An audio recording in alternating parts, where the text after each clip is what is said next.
Hello friends, welcome to one சிறப்பு சமையல். இன்னைக்கு சுவையான வஞ்சர மீன் வறுவல் எப்படி செய்யலாம்னு பார்த்துடலாமா? அதுக்கு ஒரு மிக்சர் ஜார்ல 5 to 6 சின்ன வெங்காயம், 4 பல் பூண்டு, 2 துண்டு இஞ்சி, 1/2 ஸ்பூன் மிளகு, 1/2 ஸ்பூன் சீரகம், 1/4 ஸ்பூன் சோம்பு, 1/4 டீஸ்பூன் அளவுக்கு மஞ்சள் தூள், காரத்துக்கு ஏத்த மாரி மிளகாய் தூள், 1 ஸ்பூன் மல்லித்தூள், தேவையான அளவு உப்பு, 1 ஸ்பூனுக்கு நல்லா குவிய கார்ன்ஃப்ளவர் மாவு, 1/2 ஸ்பூன் அளவு அரிசி மாவு, 1 கொத்து ஃப்ரெஷ்ஷான கருவேப்பிலை, 1 லெமனோட ஜூஸ் புழிஞ்சு விட்டுக்கலாம்.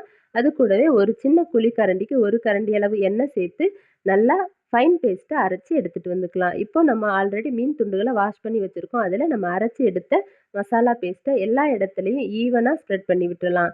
நல்லா ஸ்ப்ரெட் பண்ணி விட்டுட்டு 1லிருந்து 2 மணி நேரம் நல்லா ஊற விட்டுறலாம். 1 மணி நேரத்துக்கு அப்புறமா அடுப்புல ஒரு பேன் வச்சுட்டு அதில தேங்காய் எண்ணெய் சேர்த்துக்கலாம். எண்ணெய் நல்லா சூடானதுக்கு அப்புறமா நம்ம மேரினேட் பண்ணி வச்சிருந்த மீன் துண்டுகள சேர்த்து நல்லா 2 சைடும் வறுபட்டு வந்ததுக்கப்புறம் எடுத்தோம்னா, நம்மளோட சுவையான வஞ்சர மீன் வறுவல் ரெடி. நீங்களும் ட்ரை பண்ணி பாருங்க. ட்ரை பண்ணி பார்த்துட்டு எப்படி இருக்குன்னு கமெண்ட் பண்ணுங்க. தேங்க்ஸ் ஃபார் வாட்சிங்.